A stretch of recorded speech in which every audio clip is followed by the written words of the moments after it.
Welcome back to another episode of Strength in the Details. I am here with Joelle Cavagnaro. I'm really excited to chat with you about all things coaching, health, and fitness. Welcome to the podcast. Yeah, thanks so much for having me.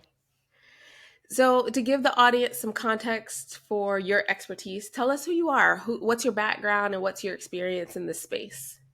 Yeah, sure.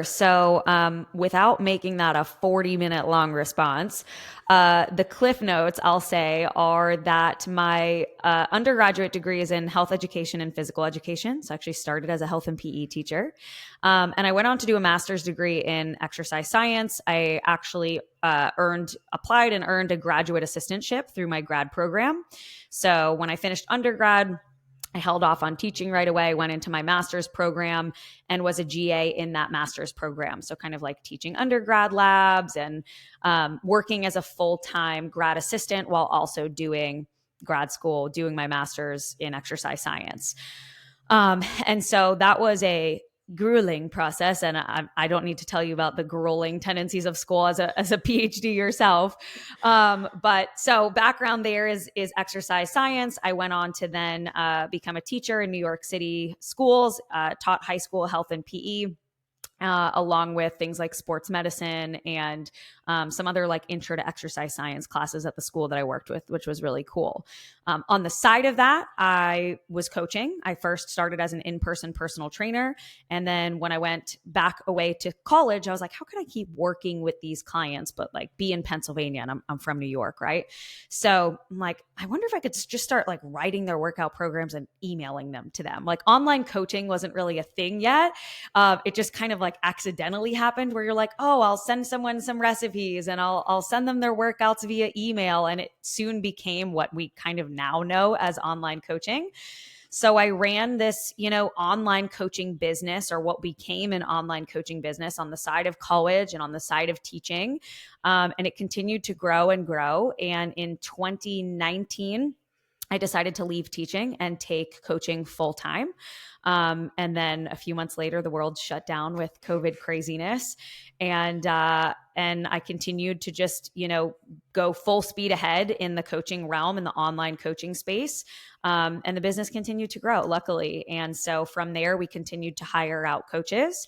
And so now we are a team of 10 coaches that range from PhDs in exercise science to registered dietitians and strength and conditioning coaches and kinesiologists and sport nutritionists and all of that. Lots of different kind of specialties under our umbrella of Level 10. So now I am running an online health and fitness coaching company, and there's 10 of us, which is a coincidence that there's 10 of us and the company is called Level 10. But 10 is an acronym for training, education, and nutrition. So that's where that came from. And so that is what I am doing now. I love that. I did not know. I thought that that was by design that you had 10 coaches for level 10. And I definitely thought level 10 represented some sort of like pinnacle of whatnot. So thanks for sharing that. I think that's super Yeah. creative and innovative. Thank You you. mentioned that you were coaching and doing physical education and teaching in the inner city schools. And that Yes. really sparked my attention because Mm, I also work with low SES, underrepresented minorities when it comes to exercise, physical activity, and how that relates to public health type of outcomes. What was the biggest challenge that you experienced in that population, getting them to embrace the purpose of physical activity or fitness or mm. exercise? That's such a great question because I don't know how you felt about this because you were probably an athlete in high school. I know we talked a little bit about softball and things like that, but if you remember back when we were in high school, not everyone was super into gym class, right? Like you had the girls who wanted nothing to do with it. They're like, I have my period. I can't play today. I can't change today. And then you had the guys who were super into it, and you had like the super athletic girls who like they were into it. And so high school is tough because you have that range of like the athletes want to participate, but the people who don't want to be physically active, like they don't want to participate in phys ed. And so I was teaching both health and PE. Along with like strength training and intro to weightlifting and things like that. So certainly the type of class that it was played a role in participation. But I would say that the students who were not super into the idea of physical activity, I would try to find something for them that allowed them to be active. And so an example of that would be, typically with phys ed, you're doing different units, right? You might have a basketball unit and you might have a volleyball unit, you might have a fitness unit or a strength training unit.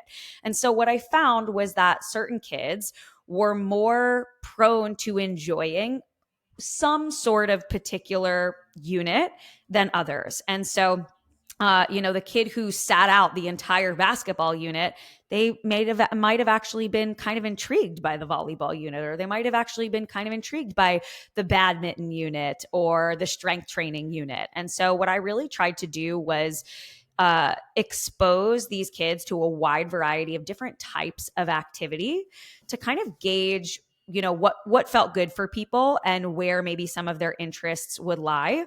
And if nothing else, let's say kids like, I'm just going to sit over here on the bleachers and I'm going to take a 0 for participation today because there ain't no way I'm playing basketball over there. At the very minimum, I'm saying to those kids, hey, why don't you just walk laps around the gym? Like just something to get you moving so that we're using this class period for some sort of movement. So if you and your bestie want to go walk around the gym 800 times for the next half hour, that's fine. I just want you up and moving. And then I don't have to give you a 0 for the day. So I think part of it is just finding some sort of activity that feels good for kids. Like high school kids, they get embarrassed. They don't want to like be on the court and then they miss a shot and now they feel like, they're being made fun of or something like that. So I just felt like it was important to never pressure anyone to exercise or pressure anyone to play a sport that they didn't want to necessarily be a part of. But how could we help that child be active in other ways? Can I print you out an ab circuit and you do that in the corner while the other kids are playing basketball? Like, I'm fine with that. And so that was kind of my philosophy when it came to phys ed. Like, I just want you moving in whatever way you feel good. Oh, you want to do some booty workout because you saw on TikTok that, this frog pump works your glutes? Fine. You go sit in the corner and do frog pumps. That we could talk about that and I'm fine with that.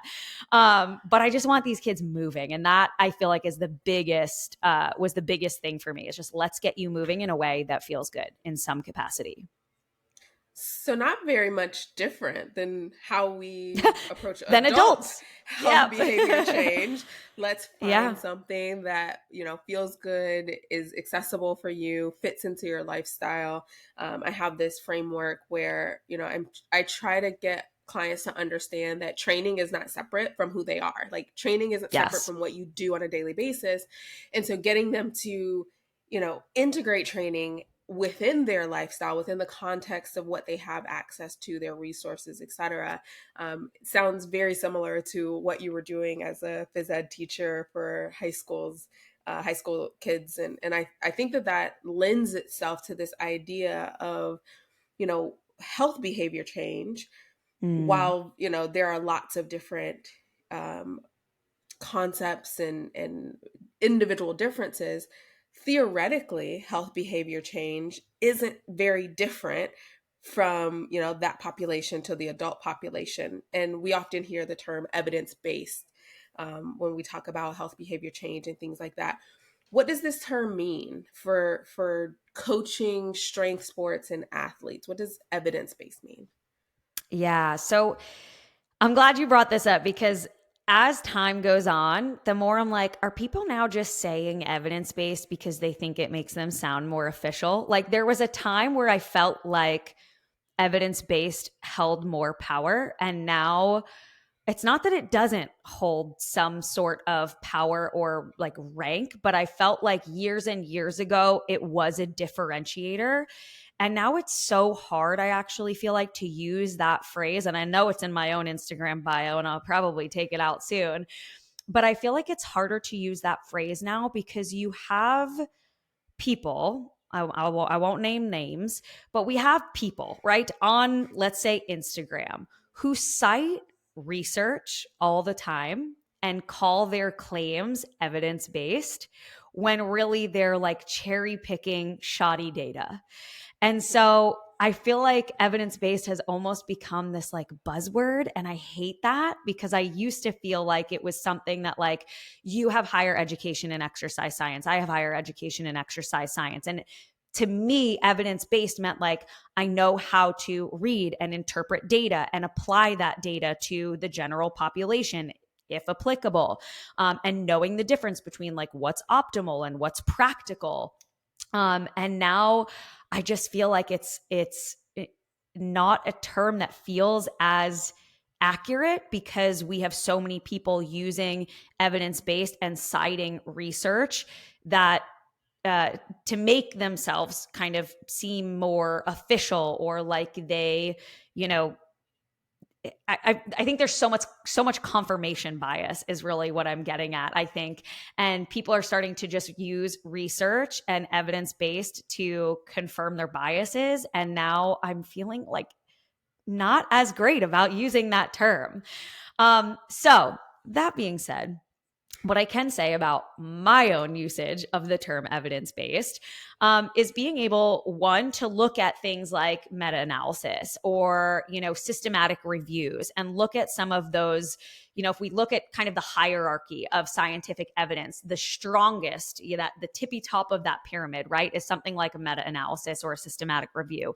And down at the bottom of that pyramid are things like opinions or case reports and letters and maybe even anecdotal research. And it's not that anecdotal research has no power or no validity, but there's a big difference between an N of one and a systematic review.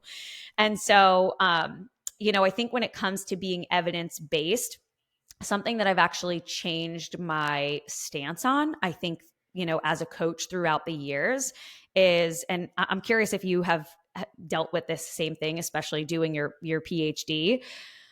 I feel like at first, when you really start diving into scientific literature, you're like, this is the way, this is how it's supposed to be done, this is what's optimal, this amount of carbs before a workout or working out in the afternoon because that has higher strength levels than working out in the morning. At least that's what the research says. And I'm in such a different place in my life now where I'm like, okay, maybe though, just hear me out. Maybe what's optimal in the research is not actually practical for everyone, or practical for someone who's 8 months pregnant, or practical for a mom with two babies.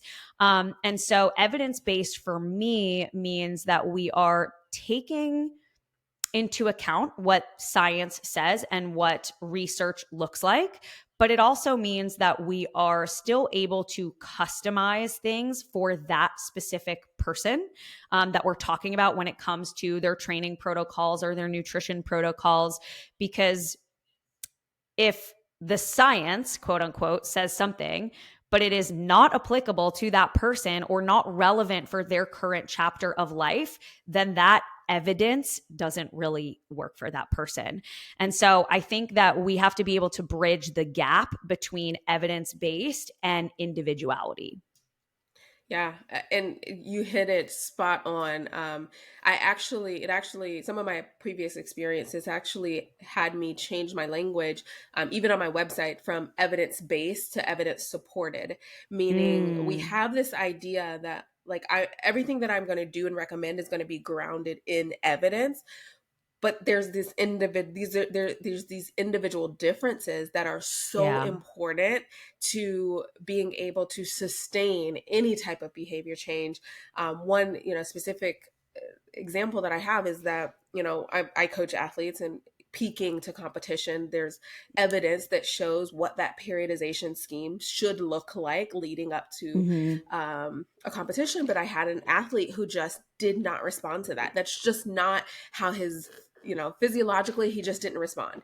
And so while I had the same framework, it went against what the evidence said for this Mm-hmm. person. And I think that is the difference between a trained professional with advanced education in the exercise sciences that truly understand how to read evidence, how to go down to the limitation section. I'm good for going to the limitation section and Yeah. saying, okay, what didn't this study examine? What didn't this study, account for. And I think that's the difference between your general TikTok evidence-based person. Who's just reading an abstract. Yes, because they don't Yeah. even know how to access the actual literature, which Right. I'll go on a tangent for days about how science shouldn't be paywalled, but whatever. Yeah. um but they summarize an abstract, but then they don't, who is this population done on it, Mm, is it 40-year-old white men, or is it 9-year-old children, like right. there's a big difference there. And I think Yep. all of those things go into using the evidence, but also considering those individual differences. Yeah. I think, I could give a few examples too in terms of I know I mentioned, training in the morning versus training in afternoon. Okay, well, not everyone can train in the evening. So even if that's most optimal for strength and performance, if it means someone is now going to skip 80% of their workouts because they're too tired after work or they don't have childcare after work and now they're skipping them because they wanted to do the optimal thing, well, I'd rather you just get up in the morning and do it before work and hit 80% of your workouts instead of missing 80% of your workouts because you're afraid it's not going to be peak performance. Like it's whatever's going to be the route that gets you most consistent is what's most helpful. And I know that, there's tons of things that I have kind of changed my stance on over the years in terms of like, even like group fitness, right? For a while, there was this bashing of group fitness, this bashing in the strength space. I feel like there was this bashing of things like Orange Theory and F45, because that wasn't most optimal for strength and hypertrophy. And that might be true. But for the person who just needs to get active, needs to get moving, needs the accountability, and so they like showing up and going to a class, they're maybe intimidated by the weight section of a gym, but they feel good in a class with an instructor and someone leading. Great. That's a great method of fitness for you if that's what gets you moving. And that's something that you can be consistent with. Absolutely. I appreciate you sharing that. Practical versus optimal is a Yes. very important consideration, especially within the evidence based framework that we're using for coaching methodology. You mentioned balancing the individual needs with what the evidence says. How do you approach that from your lens when you're maybe developing a program for someone? What strategies might you use to make sure that you're acknowledging those individual differences with what your training and education says?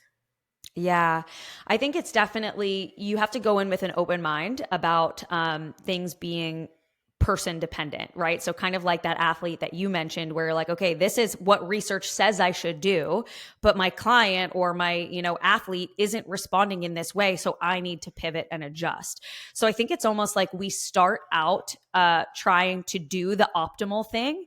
And then, based on how a client is responding or how they're feeling, or if this even matches their lifestyle or the reality, if research says, well, we should be lifting x amount of days a week and this many sets and this many reps and things like that. Okay, well, if I have a mom who says I'm just getting involved in exercise again, or this is always a great example. I'll backtrack here for a minute. So when someone first applies to work with us, one of the questions that we ask on our questionnaire is, how many days a week would you like to be working out?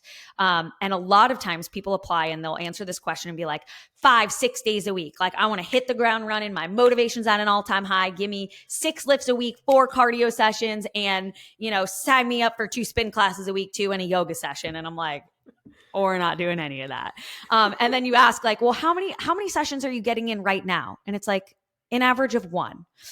Okay, so we're not going to do that suggestion. We're not going to do all of that. And I appreciate the hype and the motivation and wanting to just, get after it, but that's not going to feel good for you. That's not going to feel sustainable for you. And so let's backtrack. Let's figure out kind of what the minimum effective dose is, essentially. And then let's also work this into your schedule. What does childcare look like? What does your work schedule look like? What does our sleep schedule look like? I don't want you sacrificing 2 hours of sleep to get up and go to the gym. So where else can we fit that into your day? Okay, you don't have childcare after this time. Okay, so that eliminates an evening workout. Cool. Let's see where we can, shift our training around. Okay, we can only get in a half an hour session because we have to use it while the baby's napping. Great, cool. We'll do what we can with a 30-minute session. And so I think you're kind of just trying to mix what you know will be effective, but will also be efficient for that person. So we want to program what we know will be effective based on literature, but we also have to remember that nothing is effective if someone can't stick to it. And so how can we make things effective, but effective for that person right now in this current stage of life? And that might look different a month from now, or 6 months from now, or 5 years Mhm. from now. Yeah, absolutely. I used to make these amazing strength programs that I was so proud of.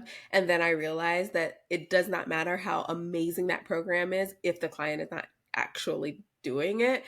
Yeah. And so that really changed my perspective on what actually makes a great program. And now I think I'm on the opposite end of the spectrum where it's like I'll get to the programming, but like first I need to understand how to fit that program into your life. What is happening with you? Why are you even here right now Right. asking for coaching? You know, like Yeah. what brought you here? Because a lot of that gives you insight into people, feedback from people, Right. Yeah. data, One of the if you questions, will. sorry, go ahead. No, no, go ahead. I was going to say one of the questions that we ask too on that questionnaire is, what programs have you done in the past and what have you liked about them and what have you disliked about them? Because that also gives us a really good gauge of, someone maybe comes in and they're like, well, I liked these workouts because I was really fatigued at the end of them, but it was 10 exercises and it took me 2 hours in the gym. And I'm like, oh God, like, okay, great. So we know this person likes to get in a sweat. We know they want to feel fatigued when they hit the gym, but we know we don't want to spend 2 hours in the gym, which I'm not really recommending to many people anyway. So I think also just understanding what someone's likes and dislikes are about programming or about certain training styles, if they have training experience. With someone who's newer, you might be kind of finding that out together. You might be finding out, does this person like supersets? Do they like circuit style? What feels the most effective for them? And I think a lot of people come in, I think as exercise physiologists, you stress so much, right, about creating this great program for someone.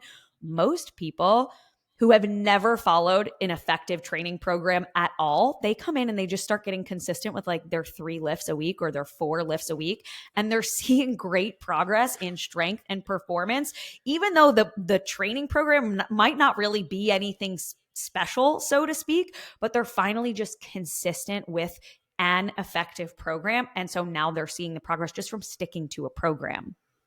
Yeah, absolutely. How else do you use data and analytics in your coaching practice?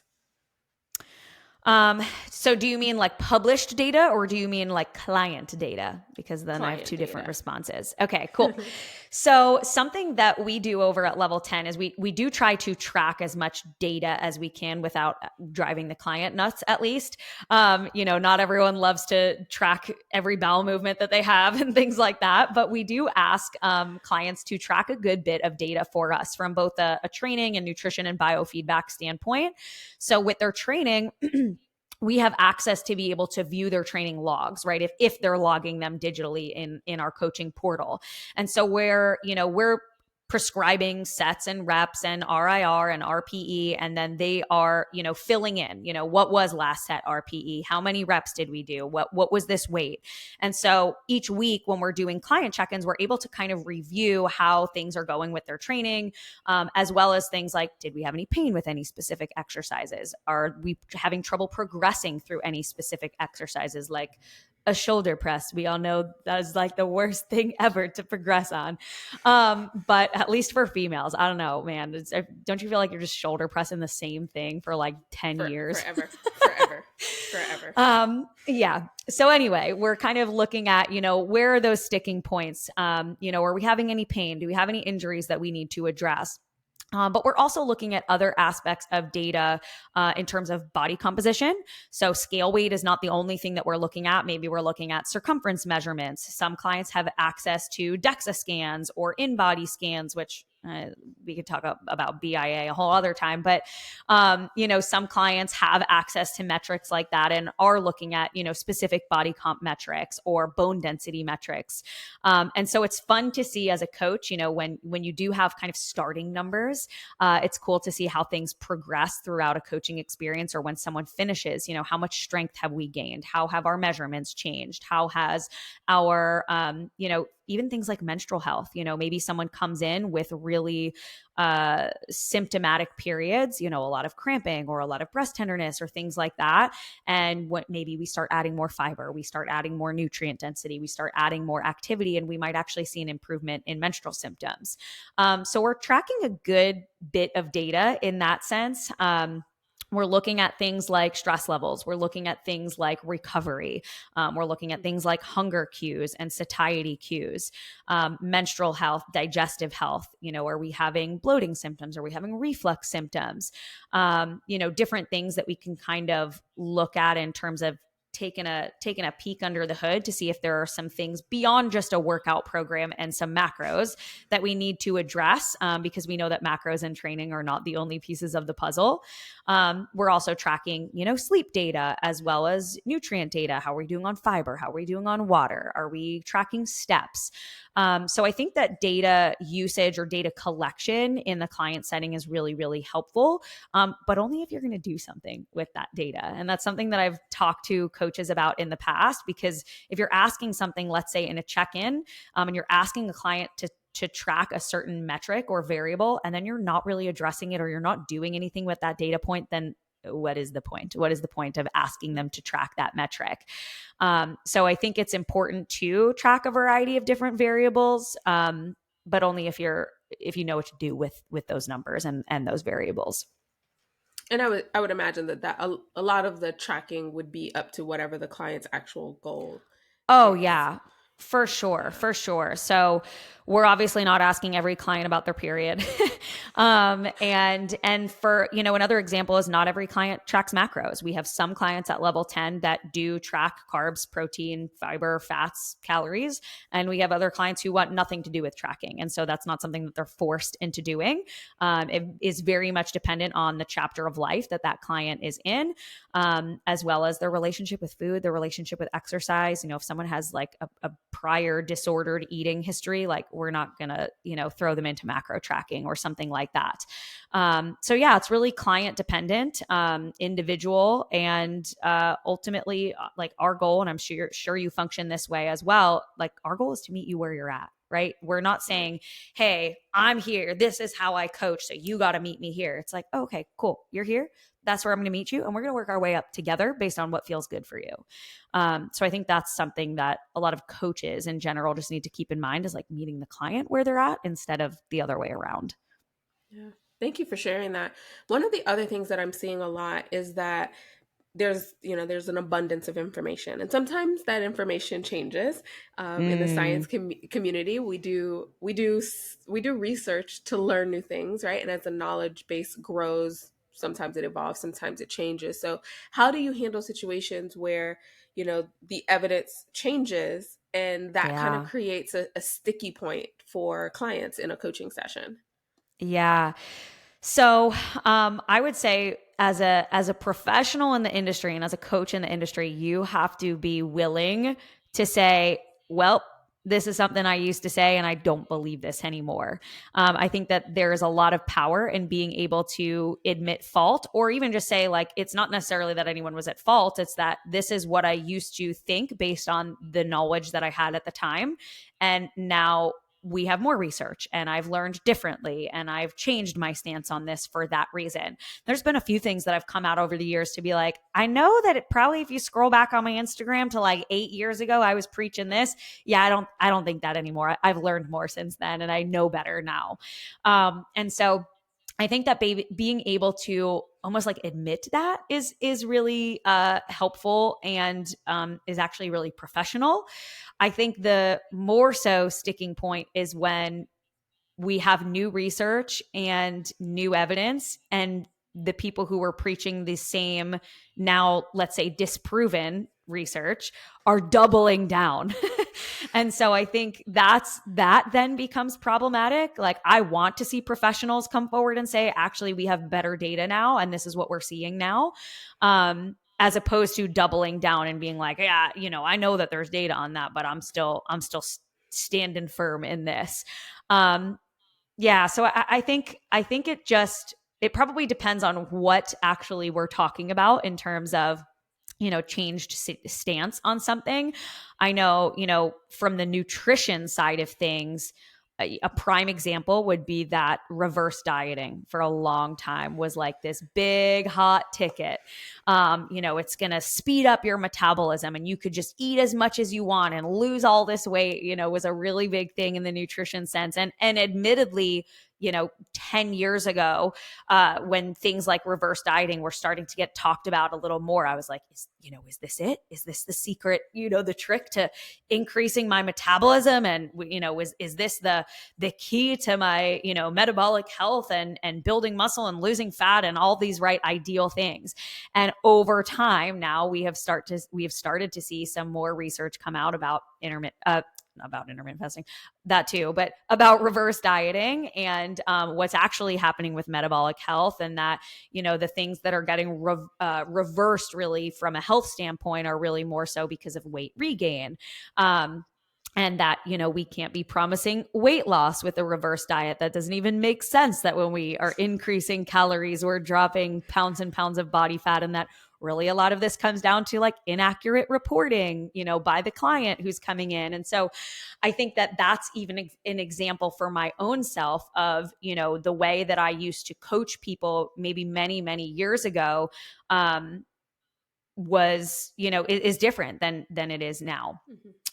Based on more data, more research, and also being able to understand scientific literature a little bit better than I once did.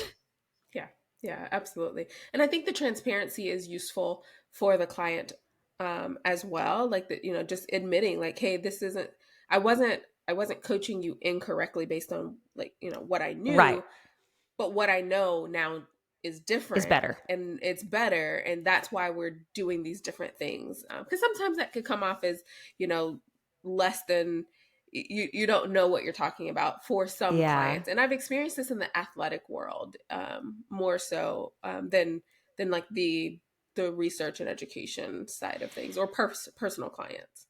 Yeah, I think to a client, you're afraid to almost like come off as unprofessional, or you're afraid to be like, oh my gosh, this person is paying me, and like I maybe steered them wrong, right?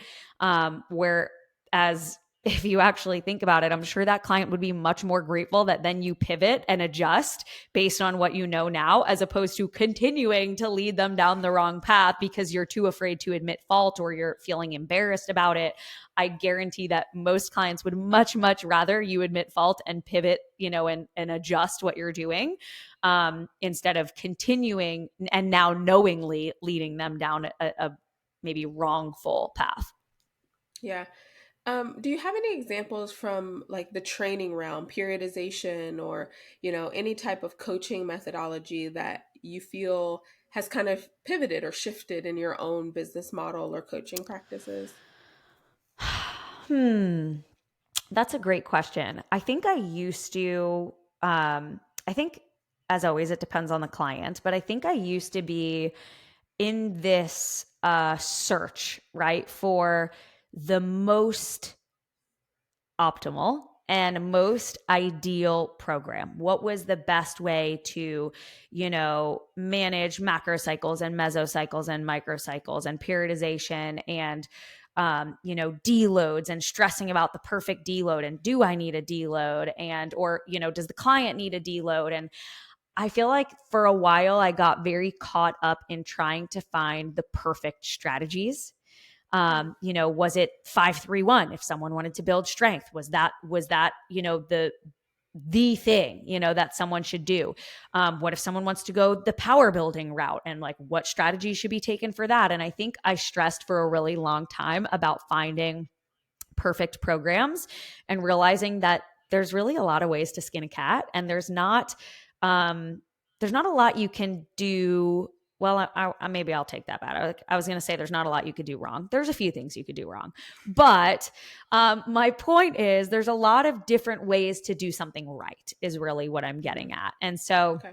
I think that I've just kind of realized over the years that I could program for clients in a multitude of different ways, and none of them are necessarily better than the other, as long as the intensity is there, the right, right, quote unquote, approaches to, reaching fatigue if hypertrophy is a goal, or, getting within 1 to 3 reps of failure is a goal. I think that there are some principles that we can really take away, but I think that almost cornering yourself or boxing yourself into one specific strategy isn't a great way to go, because I think you'll end up shooting yourself in the foot by not being open-minded about a variety of different strategies, and being able to just kind of zoom out on the big picture of, is this client's goal hypertrophy? Great. What are the principles that I need to keep in mind? Is this client's goal strength? Great. What are the principles that I need to keep in mind?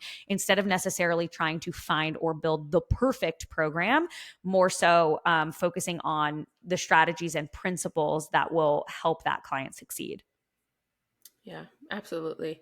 Joelle, you work with a lot of athletic people across their lifespan. And this is something that I have really been focused on in my own coaching practices, is that how I adapt coaching to different people, different age groups, Mm. different goals, where they are, different preferences, is important. How do you approach that when you're working with different demographics, different individual needs and preferences? What does that look like for you? Yeah, so great question. It would definitely depend on, the type of client, maybe the age. I always like to give this example when we talk about age, right? Because I think that I, I don't want me to call anyone out, but I think some of the older generations, and I don't mean like our parents, I mean more so like our grandparents, but some of the older generations, I think have just a much different view of like fitness and exercise than our generation does. And so I was really much more aware of this. I'll put it that way. I was really much more aware of this when I did my master's in exercise science. We used to run this cardiac rehab program when I was a grad student, and it was called AFP, the Adult Fitness Program. And it was a bunch of like cardiac rehab elderly people who would come in and exercise, and we would take their blood pressures during exercise, before exercise, after exercise, like mark down their blood pressures. They'd come in and do, an EKG and stress tests throughout, their time in the program with us. And I just started to realize, watching them exercise and programming for them, that like the goal, obviously, like it sounds kind of simple and kind of silly, but the goal obviously is like, they're not trying to PR on a shoulder press. Their concerns are like, I don't want to fall. I don't want to fall and break a hip. So how can I work on my balance? How can I work on my coordination? How can I work on my mobility? I want to be able to get up out of a chair without needing to push up off of the arms of the chair, right? And so I think that for older populations, depending again on age and mobility and, just how well someone is able to move, we can kind of really keep things fairly basic. Can we practice sitting and standing? Sitting and standing, sitting and standing. Eventually, can we practice sitting and standing without pushing off of the arms, right? So that we can use just our legs to sit and to stand. And I've had this conversation with my own grandfather, who he'll call me and he'd be like, I want to work on my balance, Joelle. Can you give me some exercises to do? And I'm like, okay, here's what I want you to do. And we'll talk about, standing on one leg. Okay, hold that for 10 seconds. Now switch. I want you to stand on the other leg. Okay, now I want you to sit down in your favorite chair and stand back up, and do that 10 times. And he would call me the next day and be like, I'm sore from doing all those sit to stands. And not that we're chasing soreness by any means, but it was always so interesting to me to see him. I'm not telling him go out and buy a kettlebell and, start doing kettlebell swings at 85 years old. Let's just kind of focus on balance and being able to get up out of a chair and things like that. And so I think it certainly depends on the age demographic. My parents, they're 60 and they're both actually avid gym goers. My dad was a competitive bodybuilder many, many moons ago. And so both of my parents have been gym goers for the last 30, 40 years. And they are both fit and active. And I know that that's probably not as much the norm for, that generation.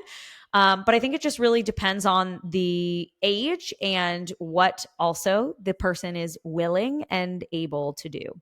And then being able to program for them. And again, being able to extract the principles of what that person in that demographic is needing and what's going to benefit them and their health and their longevity in the long run.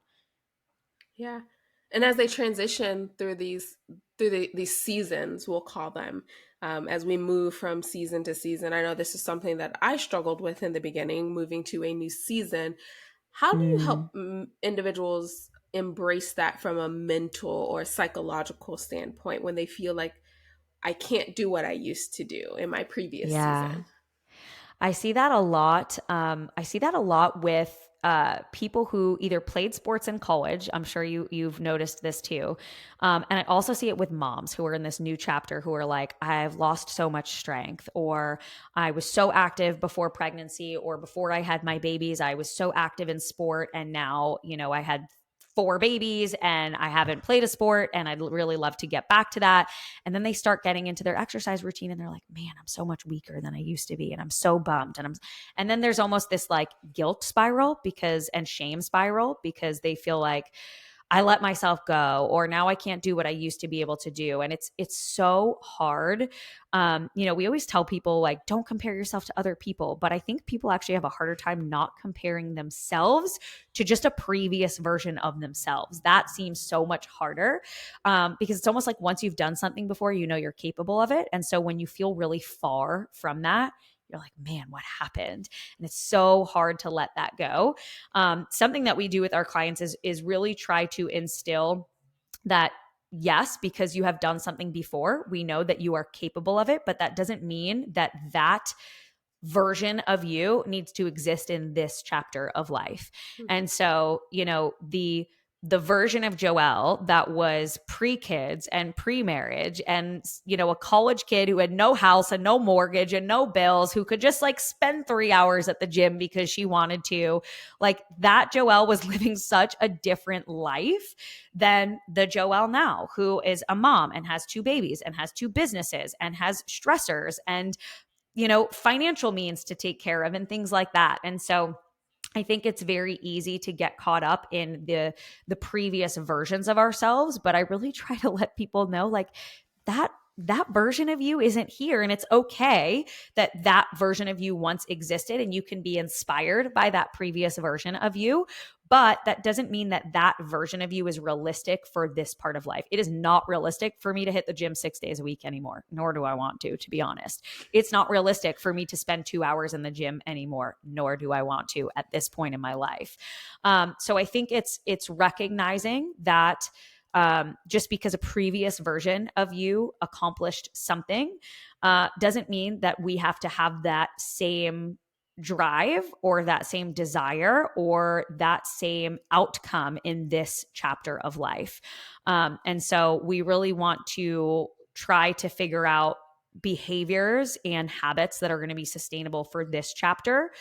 Because if we're constantly looking back at like, how do I get back to that? How do I get back to that? How do I get back to that? Instead of keeping our eyes forward and saying, how do I move forward from this and get better from today on in this chapter of life? Then I think we're just going to keep spinning our wheels and find ourselves really disappointed with not getting to where we want to be, because our head is in the wrong direction. Yeah, absolutely. Excellent explanation. We're just in a different season, and we should strive to be the best version of ourselves for that season, given Yes. the resources, the access, the priorities, the stressors. And I find that athletes sometimes have a tough time with that transition. Mm, They go from training, like you said, 2 hours a day. They have all of the time in the world to sleep and recover and eat and do all of these things.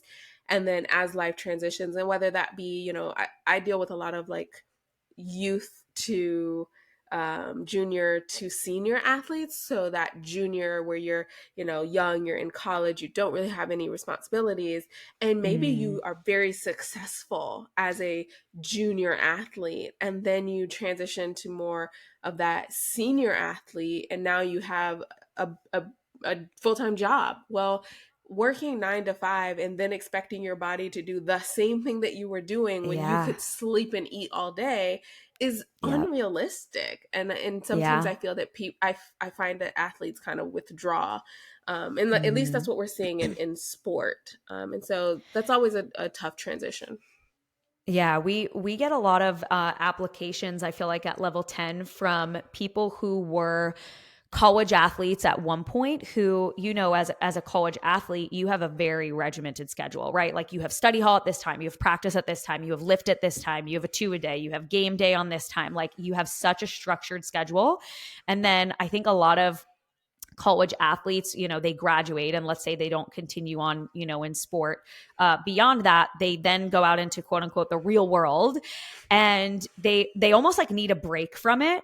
But then there's no control, right? I find that we almost see people go from one extreme to the next, and then they're trying to like reel themselves back in after, where they came from this super structured, super regimented, like high level fitness and schedule, and then they leave that environment where someone's like not barking at them to go to the gym, or not barking at them to get their lift in, or to go to study hall, or to feed themselves, or to, make sure you have your pre and post workout carbohydrates. And then they kind of like almost are like burnt out on it and need a break from it. And then we'll get people that apply to work with us that are like, I was a college athlete. Now I'm up 50 pounds since I left college and I don't know what happened. And I find that those people, it's almost like they needed a break from such rigidity. And then they come back and they're like, okay, I need some structure again. And as soon as we get them back into like any sort of fitness routine, it's like muscle memory, and their bodies are just like, boom, boom, boom. And they're thriving in that schedule again. But it's just really interesting to see, as someone like a college athlete, how that journey changes. And a lot of these people will come back and they're like, I want to be an athlete again, or I want to play sports again, but like I work full time, I'm a parent now, or I'm in this chapter of life. And I'm like, cool, we don't have to do it how you did it when you were 18. Like it's going to look different now, and that's okay.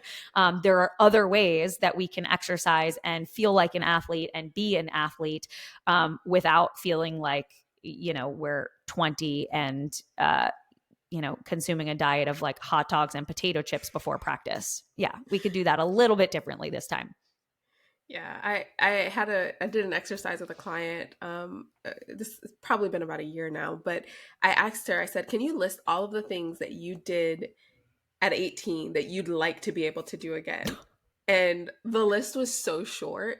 And I go, Yeah. "Well, so why are you hanging your hat on this one thing that you did at 18 that you just can't seem to let go of?" And that was like that was the bright light for her, the Epiphany. Yeah. light bulb moment. She goes, "I literally don't want to do anything else that I had to do when I was 18, but this one thing that I'm like." So So she was like, funny. "Okay, I'm ready to let it go." I'm like, Yeah. Thank That you." was a great prompt on your end. That was a really great question that helped her kind of dig a little deeper into like, why are you so hung up on this? Yeah. Yeah. I love that. I have another question for aspiring coaches who want to adopt this evidence-based approach. And let's assume that we're talking about the quality side of the evidence-based Yes. coaching. What advice do you have for them as they're starting their coaching careers? Yeah, great question. I think that part of it is going to be having no shame in admitting when you were wrong about something, as well as continuing your education, right? I think that it's very easy to, when you're fresh out of school, at least, I think it's very easy to be like, have this a little bit of like a chip on your shoulder where you're like, I have all of this knowledge and I have this higher level degree. And as the years go on, like research is still happening. And if you're not keeping up with it, you're not always, in the know about what is the most current research. And so I think that truly being on, truly taking an evidence-based approach means that you are keeping up with research, and not just reading abstracts of things, and you're actually kind of dissecting things and looking at considerations and limitations and different aspects of research in that sense. But I also think that part of being an evidence-based coach is just gaining experience with a variety of populations, because a lot of the things that I have learned over the years have been not just from textbooks or PubMed, but have also just been from being hands-on with clients and seeing what worked for a specific client. And so that athlete that you mentioned in the beginning where, you tried to peak him a certain way and it didn't work and you had to pivot and adjust. Now, from that client that if that were ever to happen again with someone else, you'd kind of have a plan B already because you experienced that and you knew how to pivot and you knew how to adjust. And then, you were able to apply that to that athlete. So that experience with that one person will likely change the way that you maybe peak someone else in the future. And so I think that experience does really matter, not from like a anecdotal reigns supreme kind of way, but that like the experience and the way you coach people does matter. And you're going to have a lot of learning experiences from that. And it's okay to at some point say, okay, I know that this is what is supposed to be most optimal or what is supposed to be the most ideal or what is supposed to work the best in the research. But this person is not a research paper. They're an individual. So how can I take a customized and individualized approach to this person and their needs and their genetics or their lifestyle and preferences to make sure that they're getting what they need? So I think if you're a coach who is wanting to take an evidence-based approach, some of that is definitely education and continuing education, but some of that is also just really being a good listener and data collector when it comes to that specific client and being able to pivot and adjust based on their needs. Yeah. The only thing I would add to that, that really great summary is that your personal experiences, be honest with what your personal Mm, experiences are. I often get coaches that come to the table and they are like, I have this education and I have experience with this demographic of people. So now I'm mm, qualified. And I always, tell people I'm the first person that will refer a client elsewhere if I yeah. don't feel that my experiences will support them. And so I think that just being honest with where your niche is, who are you good with working with, what is your experience? And it's not to say that it can't change and grow, but I think you have to be honest with clients and athletes up front to say, this is what I'm really great at. This is where my experience lies. This is how I Yeah. can, or, am maybe not prepared yet to support you based on what your goals and your experiences and preferences are. So, Yeah, that's um, that. I'm so glad you brought that up. That's such a great point, just in terms of referring out and knowing how to stay in your own lane. Yeah, yeah. Yeah, that And that matters. there's no shame in that. Oh my gosh, no. I've actually Absolutely. experienced I guess a decrease in stress with letting clients go that I don't feel that I can best support. And it's usually amicable, it's usually mutual. It's like, hey, when you signed up for coaching, this is what you said that you were looking for. This is what you said that you were wanting for. This is the service Hmm. that I offer. Now Yeah. you have grown, evolved, you've transitioned into a different season and you're looking for something else. I can't support you in that. Here are a plethora of Yeah. people that can. And And usually usually the those, client's they really, go, yeah, usually the client is really thankful. They're like, thank you so much. I don't want to waste my time or my money. I don't want to waste your time. And they're usually really grateful, especially if you can actually give them tangible resources and referrals of like, here, go reach out to this person. I told them you're coming their way, and I think they'd be a great fit for you. absolutely. Before Yeah, I no let you shame in that go, for sure. I have a quick game for you of Oh, rapid okay. fire, this or that.